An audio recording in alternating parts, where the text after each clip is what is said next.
Et du web, notre émission pour comprendre le web. Avec nous, notre consultant Jean-François Lecloirec. Jean-François, bonjour. Bonjour François. Aujourd'hui, on va parler du site Génome. C'est la création d'un arbre généalogique.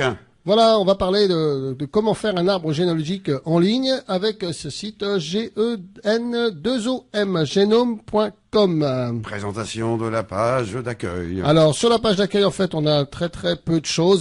Donc, c'est un site dans les couleurs de bleu ciel. Et puis, en fait, on peut faire qu'une seule chose, c'est commencer un arbre généalogique. Donc, sans plus attendre, je te propose une petite démonstration. Voilà, nous allons remplir les cases. Voilà, alors on se connecte donc à ce site. Donc on nous demande un nom. Alors je te propose de travailler sur finalement des personnages. Des personnages. Donc on va commencer par Louis-Philippe. Ah oui, il y avait une rhétorique de sa part. Touchez ma bosse, monseigneur, et porte bonheur. C'est voilà. Louis-Philippe, ça vous croyez?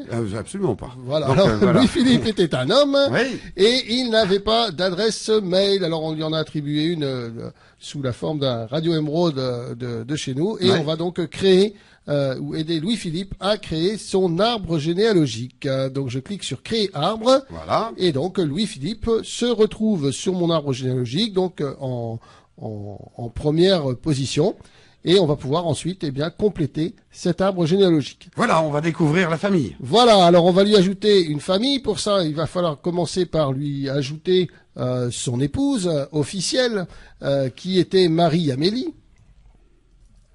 Voilà, donc je vais saisir dans les champs qui me sont proposés Marie-Amélie. Ouais. J'ai la possibilité de donner sa date de naissance, malheureusement je l'ignore. Et quant à son email, on va dire que c'est à peu près le même que celui de Louis-Philippe. J'ajoute, et donc j'ai Marie-Amélie et Louis-Philippe qui sont désormais unis sur mon arbre généalogique. Et ils ont des enfants légitimes? Voilà, ils ont des enfants légitimes, donc je vais pouvoir ajouter des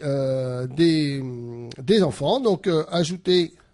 En ajoutant les enfants, donc d'un simple clic. Donc par exemple, l'un de leurs célèbres enfants était Ferdinand. Ah, qu'on a bien connu. Qu'on a bien connu, donc Ferdinand Philippe Louis, et non pas Louis Philippe. Il y avait deux filles aussi. Il y avait également deux filles, alors de mémoire, je crois que c'était Clémentine et Françoise, je crois. Quelle mémoire. Mais je suis sûr que vous me confirmerez ça, François. Absolument, je confirme. Voilà. Donc, on remplit les cases. Ah, j'ai oublié de préciser que Ferdinand était un homme. Voilà. Voilà qui est fait. Donc, on se retrouve donc avec Louis, Philippe et Marie-Amélie qui ont donc donné à naissance à Ferdinand, Philippe, Louis, voilà, qui avait la particularité également d'être duc d'Orléans. Donc, on peut tout visualiser ce que l'on vient de faire. Voilà, donc on peut visualiser à la manière d'un arbre généalogique assez classique, et puis on peut rajouter également un certain nombre d'informations, donc dans un espace sous forme de liste. Par exemple, Ferdinand, donc nous venons de parler, eh bien je peux placer sur la carte qu'il était d'Orléans. Donc je vais faire le choix de placer Orléans. Donc nous allons remettre Ferdinand à sa place, donc oui. En France. Mmh. Donc je vais positionner ou vérifier que Orléans se situe, voilà.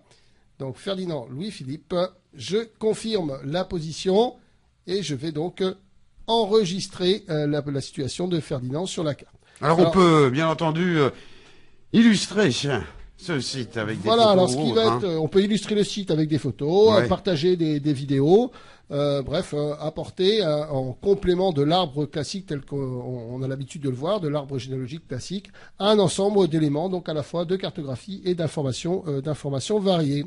Voilà, donc les suggestions d'utilisation peut-être pour ce site. Bien sûr, on peut s'appuyer sur l'arbre généalogique familial, ouais. Au-delà des arbres historiques, illustrer son arbre.